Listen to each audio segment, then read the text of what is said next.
हरे कृष्णा। सभी को मेरा सादर प्रणाम। और आज फिर से भागवतम स्कंद 1 अध्याय 3 मैं पढ़ने जा रही हूँ। तो करते हैं शुरू। श्रीमद् भागवतम की जय। गुरु और गौरांग की जय हो। ओम नमो भगवते वासुदेवाय। ओम नमो भगवते वासुदेवाय। ओम नमो भगवते वासुदेवाय। ओम नमो भगवते वासुदेवाय। नरं चैव नरोत्तमं देवीं सरस्वतीं व्यासं ततो जयम् उदीरयेत्। नष्टप्रायेषु अभद्रेषु नित्यं भागवत सेवया भगवती उत्तम श्लोके भक्तिर्भवति नैष्टिकी। कृष्णाय वासुदेवाय देवकी नंदनाय च नन्दगोपकुमाराय गोविन्दाय नमो नमः। मूकं करोति वाचालं पङ्गुं लङ्घयते गिरिं यत्कृपातमहं वन्दे परमानन्दमाधवं। श्रीचैतन्य ईश्वरं श्रीगुरुदीनतारिणम्। हरि बोल। हरे कृष्णा। तो हम करते हैं शुरू। श्रीमद् भागवतम प्रथम स्कंद अध्याय 3 समस्त अवतारों के स्रोत भगवान श्री कृष्ण। सुतुवाच जगृहे पौरुषं रूपं भगवान् महदादिभिः सम्भूतं षोडशकल्मादो लोक श्रीश्रिच्या। श्री सूत गोस्वामी ने कहा, सृष्टि के प्रारंभ में श्री भगवान ने सर्वप्रथम विराट पुरुष अवतार के रूप में अपना विस्तार किया और भौतिक सृजन के लिए सारी सामग्रियां प्रकट की। इस प्रकार सर्वप्रथम भौतिक क्रिया के 16 तत्व उत्पन्न हुए। यह सब भौतिक ब्रह्मांड के निर्माण के निमित्त किया गया। यस्यांभसि शयानस्य योगनिद्रां वितन्वतः नाभिदाम्बुजादासीद ब्रह्मा विश्वसृजां पतिः। पुरुष के एक अंश ब्रह्मांड के जल के भीतर शयन करते हैं। उनके शरीर के नाभि सरोवर से एक कमलनाल अंकुरित होता है और इस नाल के ऊपर खिले कमल पुष्प से ब्रह्मांड के समस्त शिल्पियों के स्वामी ब्रह्मा प्रकट होते हैं। यस्यावय संस्थाने कल्पितलोकविस्तरः वे भगवतः रूपं विशुद्धं सत्वम् ऊर्जितम्। ऐसा विश्वास किया जाता है कि समस्त ब्रह्मांड के ग्रह मंडल पुरुष के विराट शरीर में स्थित है, किंतु उन्हें सृजित भौतिक अवयवों से कोई सरोकार नहीं होता। उनका अद्वितीय शरीर नित्य आध्यात्मिक अस्तित्व में विराजमान है, जिसकी कोई तुलना ही नहीं है। श्लोक नंबर 4। पश्यन्त यदो रूपम अदव्रचक्षुषा पश्यन्ति अधः रूपम् अद्रवः चक्षुषा सहस्रपाद उरुभुज आनन अद्भुतं सहस्रमूर्ध सर्वर्ण अचि नासिकं सहस्रमौलि अम्बरकुण्डल उल्सत।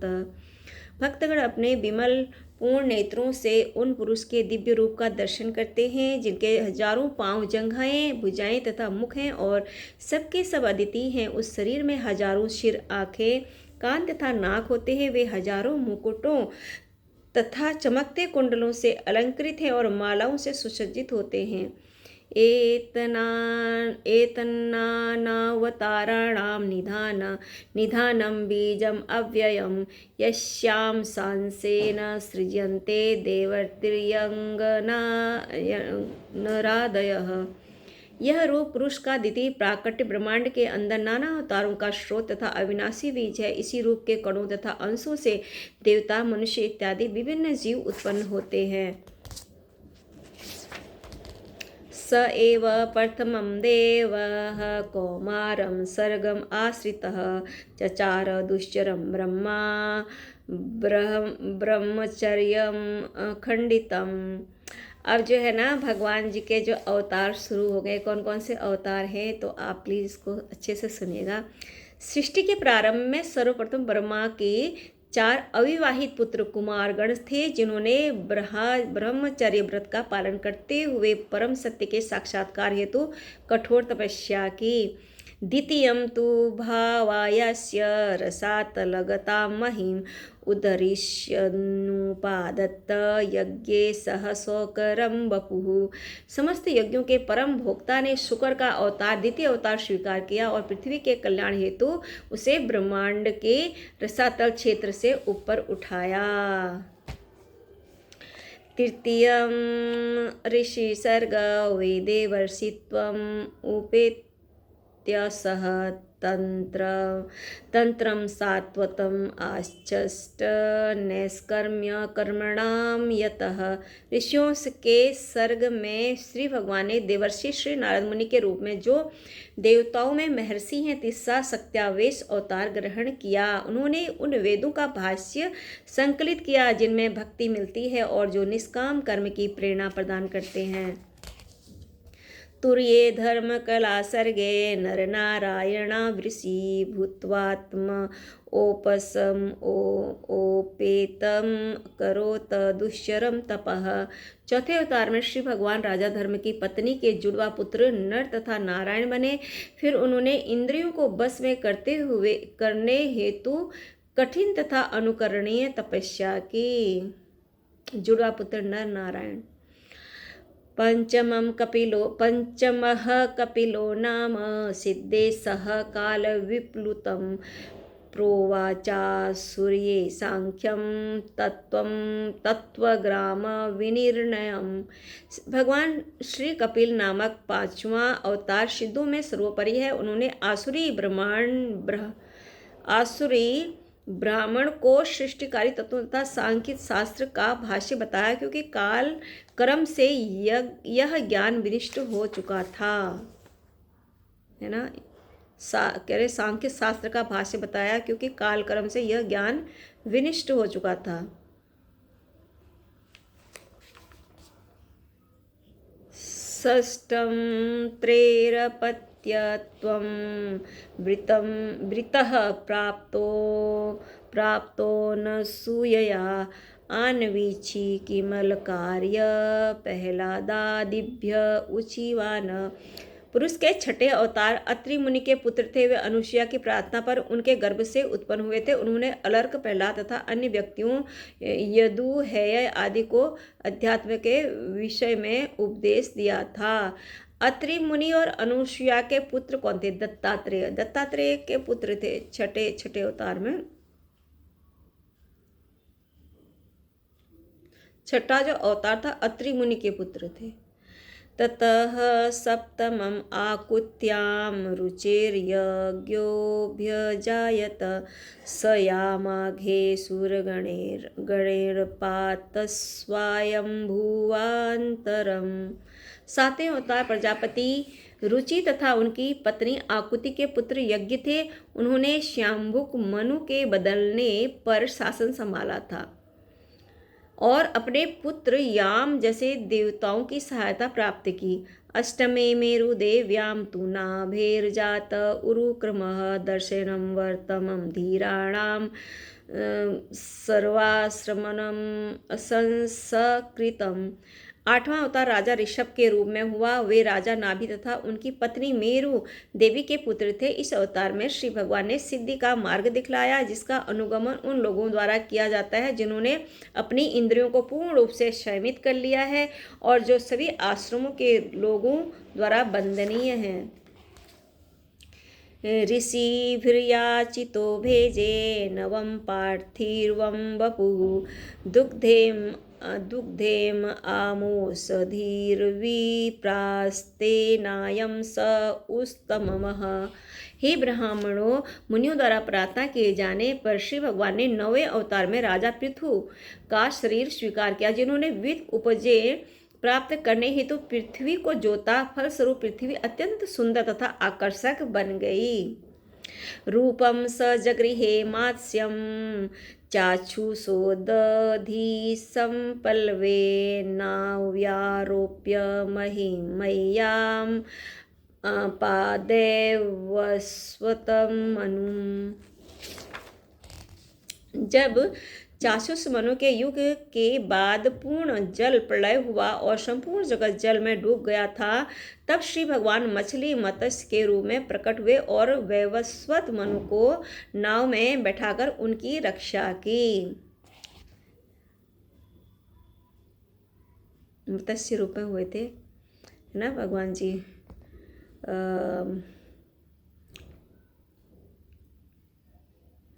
सुरासुराणाम्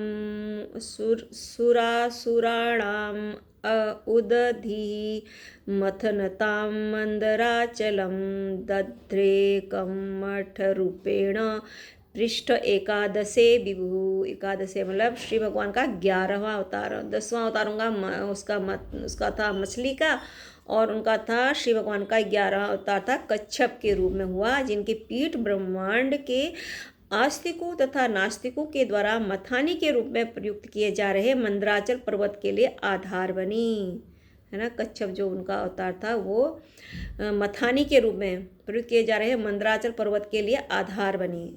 धान्वन्तरं द्वादशं त्रयोदशम एव च अपायतु सुरानन्यां मोहिन्या मोहयन् स्त्रिया।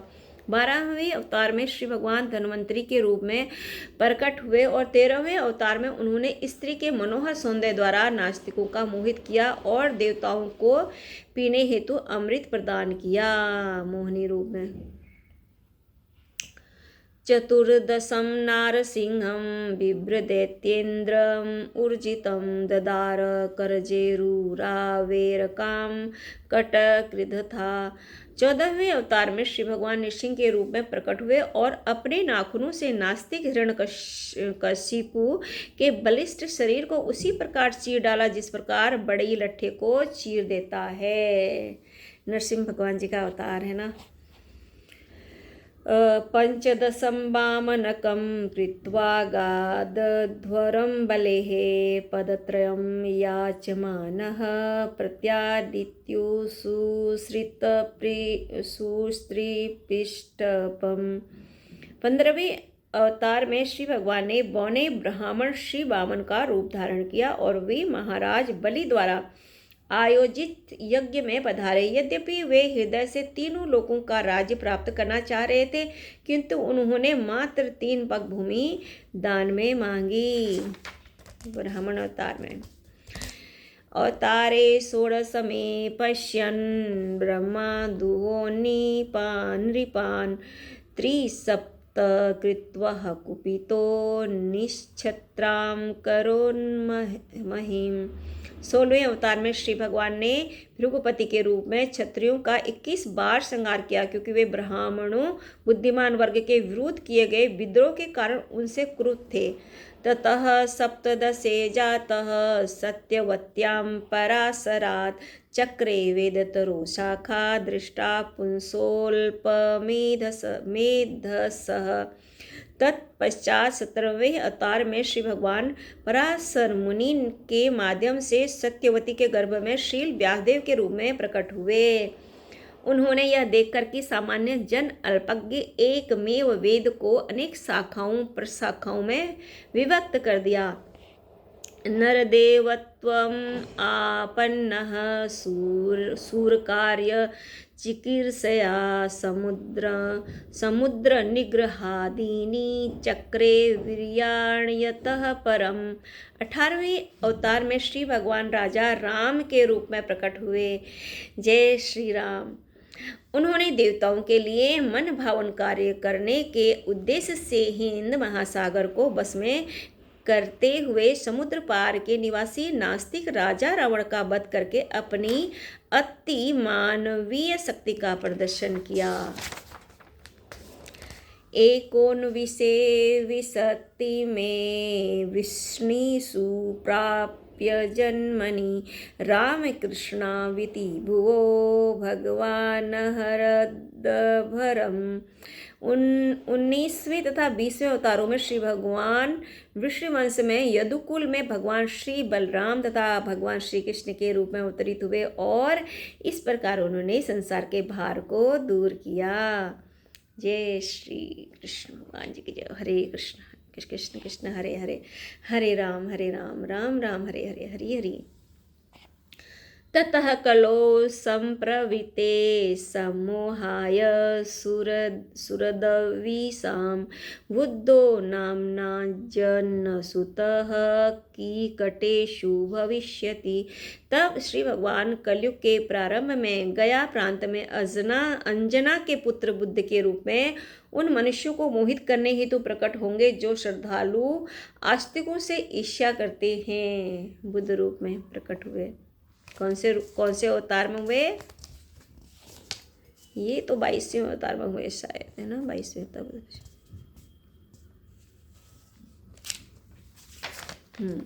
22वें अवतार में। अथासो युग संध्यायां दस्यु प्रायेषु राजसु जनिता विष्णु यशसो नामना कल्कीर्जगतपति।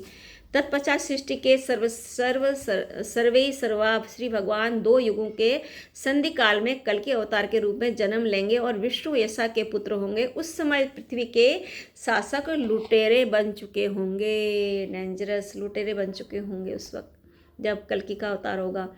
अवतारा इसीलिए भक्ति करो और शास्त्रों का अध्ययन करो, श्रवण करो, संतों और भक्तों का संग करो और कृष्ण भगवान की भक्ति करो और पतली गली से निकल चलो, वरना बहुत खतरनाक कलयुग आने वाला है, घोर कलयुग, जिसमें जब है ना कितनी सारी दिक्कतें आएंगी। ऐसे ऐसे लोग होंगे, लुटेरे अभी भी हैं लेकिन तब ज़्यादा खतरनाक हो जाएगा समय, बहुत ज़्यादा। अवतारा शंखेया हरे सत्वनिधे दिर्विजा यथा विदासिनः कुल्याः सरसः सयुः सहस्रशः। हे ब्राह्मणों, श्री भगवान के अवतार उसी प्रकार असंख्य हैं जिस प्रकार अक्षय जल के स्रोत से निकलने वाले असंख्य झरने। ऋषियो मनो देवा मनुपुत्रा महोजसः कलाः सर्वे हरेरेव सप्रजापतयः स्मृताः। सारे ऋषि मुनि देवता तथा विशेष रूप से शक्तिशाली मनु की संतानें श्री भगवान के अंश या उन अंशों की कलाएं हैं। इसमें प्रजापतिगण भी सम्मिलित हैं। एते चांसकला पुंसः कृष्णस्तु भगवान स्वयं इंद्रारिव्याकुलं लोकं म्रियन्ति युगे युगे। उपयुक्त सारे अवतार या तो श्री भगवान के पूर्ण अंश या पूर्णांश के अंश कलाएं हैं, लेकिन श्री कृष्ण तो आदि पूर्ण पुरुषोत्तम भगवान हैं। वे सब विभिन्न लोकों में नास्तिकों द्वारा उपद्रव किए जाने पर प्रकट होते हैं। श्री भगवान आस्तिकों की रक्षा करने हेतु अवतरित होते हैं। हरि बोल।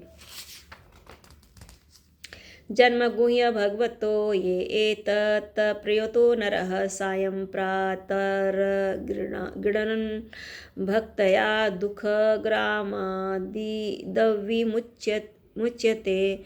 जो कोई भी श्री भगवान के गुह्य अवतारों का सावधानी पूर्वक प्रतिदिन सुबह तथा शाम को पाठ करता है, वह जीवन के समस्त दुखों से छूट जाता है। तो प्लीज़ आप इसको श्रवण करना और फिर आप लोग भी इसको पठन पाठन दोनों ही करना। प्लीज़ पढ़ना और सुनना बराबर ही होता है। तो इसमें यही बोला जा रहा है कि जो कोई भी श्री भगवान के गुह्य अवतारों का सावधानी पूर्वक प्रतिदिन सुबह तथा शाम को पाठ करता है, वह जीवन के समस्त दुखों से छूट जाता है। एतद्रूपं भगवतो हयरूपस्य चिदात्मनः मायागुणेन विरचितं महदादिभिरात्मनि। श्री भगवान के विराट रूप की धारणा जिसमें वे इस भौतिक जगत में प्रकट होते हैं काल्पनिक हैं। यह तो अल्पज्ञों तथा नव जिज्ञासुओं को यह समझाने हेतु है कि श्री भगवान साकार है, लेकिन वस्तुतः श्री भगवान का कोई भौतिक रूप नहीं होता। यथा नभसि मेघो गो रेणुर्वा पार्थिवो नीले एवं द्रष्टरि दृश्यत्वमारोपितं बुद्धिभिः। बादल तथा धूल वायु द्वारा ले जाए जाते हैं, लेकिन अल्पज्ञ मनुष्य कहते हैं कि आकाश मेघाच्छादित है और वायु धूलिमय मलिन है। इसी प्रकार वे मनुष्य आत्मा के विषय में भी भौतिक शरीर की धारणाओं को आरोपण करते हैं। सॉरी, एक बात देखती हूँ, कुछ ज़्यादा लंबा है क्या ये? नहीं तो फिर बहुत लंबा है ये। सॉरी, आज यहीं तक ही करते हैं इसको। एक बार मैं देख लेती हूँ।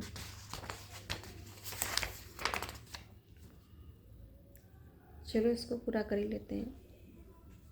अतः परम यदव्यक्तं व्यूढगुणव्रीहितं अदृष्टा श्रुतवस्तुत्वात् स जीवो यत पुनर्भवः।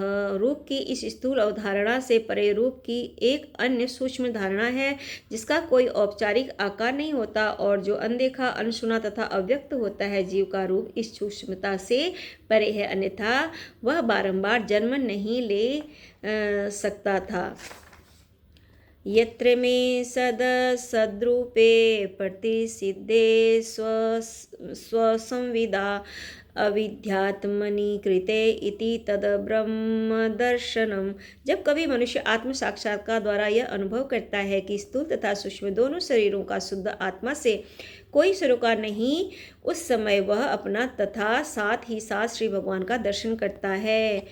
यद्देशोपरता देवी माया वेशारदी मतिः संपन्न एवेति विदुर्महिम्नि स्वे महीयते।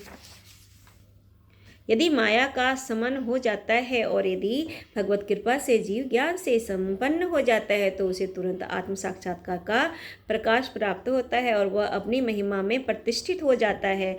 एवं जन्मानि कर्माणि हयकर्तुरजनस्य च वर्णयन्ति कव्यो वेदगुह्यानि हतपतेः। इस प्रकार विद्वान पुरुष उस अजन्मा तथा अकर्ता के जन्मों तथा कर्मों का वर्णन करते हैं जो वैदिक साहित्य में भी दुर्लभ हैं। वे हृदय के स्वामी हैं। सवा इदं विश्वं मोघलीलः सृजत्यवत्यति न सज्जतेऽस्मिन् भूतेषु चान्तर्हित आत्मतन्त्रः सार्वगिंकः जिघर्ति षड्गुणेशः। जिनके कर्म सदैव निष्कलुष होते हैं वे श्री भगवान 6 इंद्रियों के स्वामी हैं और 6 ऐश्वर्यों से युक्त सर्वशक्तिमान पुरुष हैं। वे दृश्य ब्रह्मांडों की सृष्टि करते हैं, उनका पालन करते हैं और रंच मात्र भी प्रभावित हुए बिना उनका संहार करते हैं। वे समस्त जीवों के अंदर विद्यमान रहते हैं और सदैव स्वतंत्र होते हैं। न चास्य कश्चित् निपुणेन धातुरवेति जंतु कुमनिष उतिः नामानि रूपाणि मनोवचोभिः संतन्वतो नटचर्यामिवाज्ञः।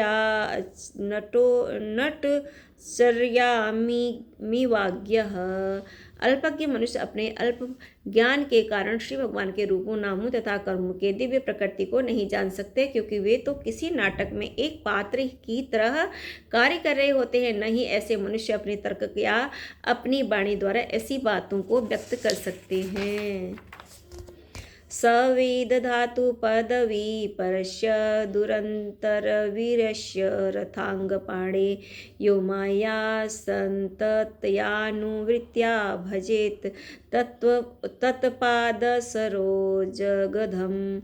जो अपने हाथ में रथ का चक्र धारण करने वाले श्री भगवान के चरण कमलों के निष्कपट अबाध एवं अनुकूल सेवा करता है, वही इस जगत के सृष्टा के पूर्ण महिमा, शक्ति तथा दिव्यता को समझ सकता है। अथेय धन्या भगवंत इथम यद्दासुदेवेऽखिलोकनाथे कुर्वन्ति सर्वात्मकमात्मभावं न यत्र भूयः परिवर्त उग्रः।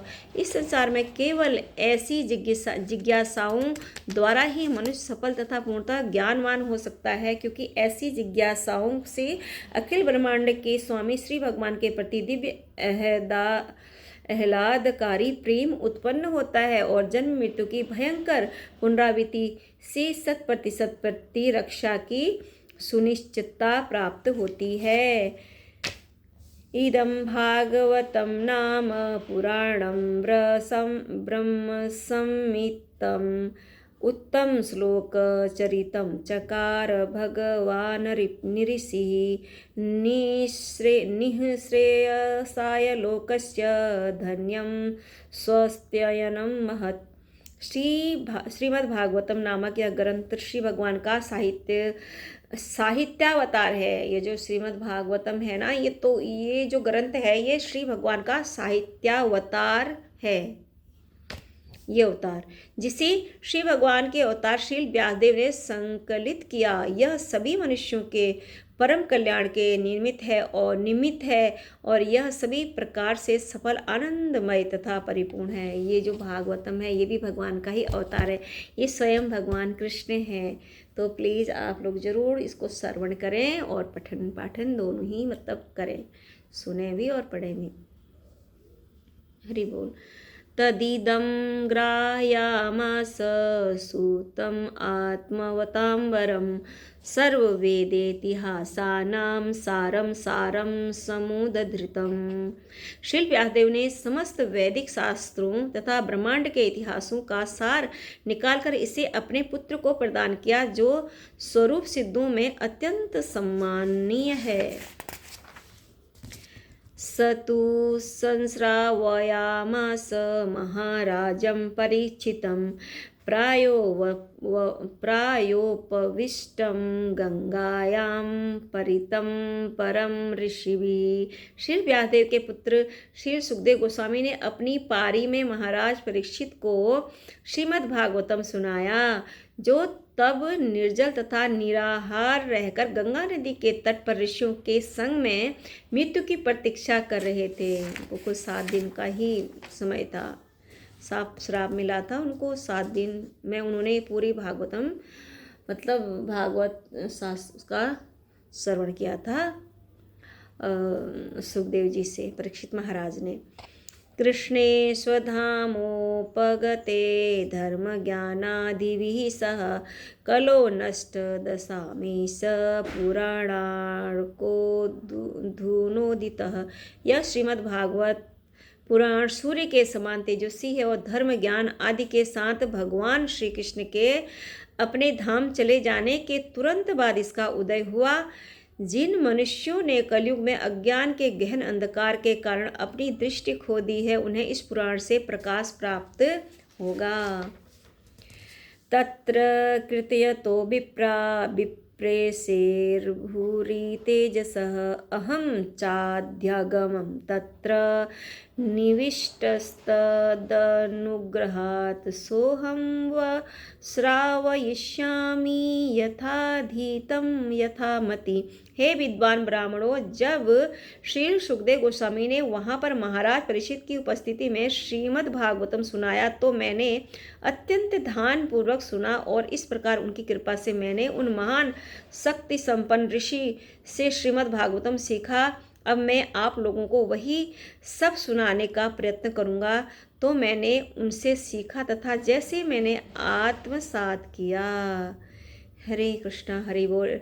इस प्रकार श्रीमद् भागवतम के प्रथम स्कंद के अंतर्गत समस्त अवतारों के स्रोत भगवान श्री कृष्ण नामक तीसरे अध्याय का भक्ति वेदांत तात्पर्य पूर्ण हुआ। श्रीमद् भागवतम की जय हो। गुरु और कलाम की जय हो।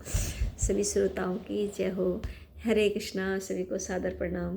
प्लीज़ श्रवण कीजिएगा, चाहे लीड लगा करके ही कीजिएगा, जब भी आपको समय मिले। बट डेली के डेली आप श्रवण करना। डेली आपकी प्रथम स्कंद भी पूर्ण हो जाएगा। इसी तरह से सेकेंड, दूसरा, मतलब मैं एक एक करके आपको सारा रीड करके यूट्यूब में भेज दूँगी। प्लीज़ आप सुनिएगा ज़रूर। हालांकि ऐसा नहीं है कि आप सर्च करोगे तो बहुत ज़्यादा अच्छे भी संत हैं यहाँ पे, है ना, महापुरुष है जो बहुत अच्छा सुनाते हैं, श्रवण कराते हैं। और मैं तो अभी सीख रही हूँ, समझो, सारे वैष्णवों से, आचार्यों से और शिक्षा गुरुओं से। उनकी बड़ी कृपा है तो इसी बहाने मैं भी कर ले रही हूँ।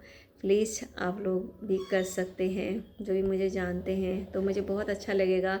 आप इसको श्रवण भी करें और आप चाहें तो शेयर भी कर सकते हैं, जिससे कि जैसे मैं आप लोग को रीड करके भागवतम सुना रही हूँ ना, जैसे आप भी दूसरों को इसको भेजोगे, तो जितना मतलब मैं आपको भेज के सुना रही हूँ, आप सुन के जितना ही मतलब इसका बहुत कहते हैं ना कि सुनाने वाले और सुनने वाले को बराबर ही इसका फल मिलता है। तो उसी तरीके जब आप किसी को इसको शेयर करोगे तो आपको और उनको भी बराबर मिलेगा। इसलिए प्लीज़ हो सके तो उसको शेयर भी आप ज़रूर करना। Hare Krishna. Thank you so much श्रवण करने के लिए।